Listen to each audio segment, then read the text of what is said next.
Now, why do we need rice nest? We need rice nest because India faces a lot of flood disaster. Like it is the most flood, India has a state which consists more flood prone areas, and 1/5 of flood related deaths comes from India. And our rice nest can be built with the help of government to flood prone areas like Assam, West Bengal, and Bihar. And what are the materials that we're going to build, helping building this rice nest? Firstly, we're going to talk about the house. We're going to be using reinforced concrete, high tensile steels, machinery bricks or concrete bricks. But I'm thinking of using eco-friendly bricks because it's much more lighter and eco-friendly. And also polycarbonate panels, FRP, which is fiber reinforced polymer, and anti-slipping floorings. These all materials are used in the house to make it strong yet lightweight.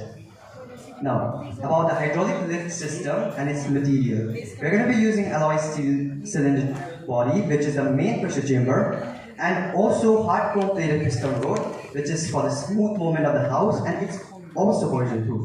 And hydraulic oil, working fluid for our lift motion of the house, and reinforced hydraulic hoses. Also, we'll be using rubber seals to prevent leakage. Madam.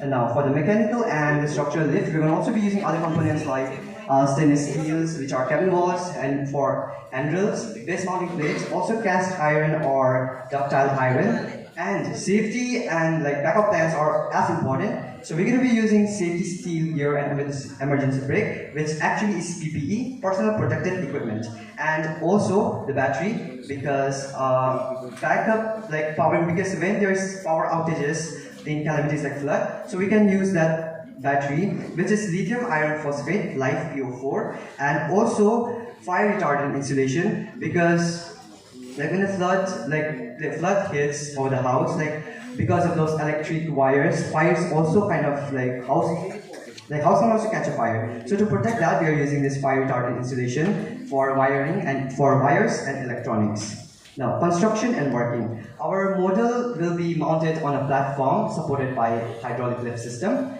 and as the water level rises during the flood, the house will lift up with the help of hydraulic pump, and also that pump will be supplied by pressurized fluid to raise the platform evenly. And also, the power for the hydraulic pump can also be given by solar energy, making it eco-friendly and even operable during power outages. And now, the applications. As I told you before, that this can be built on flood-prone areas, coastal areas, because it's also an alternative for tidal surges, and also earthquake-prone areas, but it's only applicable when the house is lifted above the ground level. Because the seismic energy produced by 1 minute is earthquake, there. it gets absorbed and redistributed, so the house will receive less tremor, keeping the house safe. And lastly, references. I took a lot of references from different sites, but the main idea behind rice nest is the traditional house of Lepcha, which is from Sikkim. As you can see in the image, the house is built from above the ground level, and seeing the structure, it's actually an earthquake-resistant home. But as I saw the home and the structure, I thought that the floodwater can pass beneath the house, keeping the house safe, and also the people inside it. So this clever engineering of our ancestor became a backbone to my project. Thank you.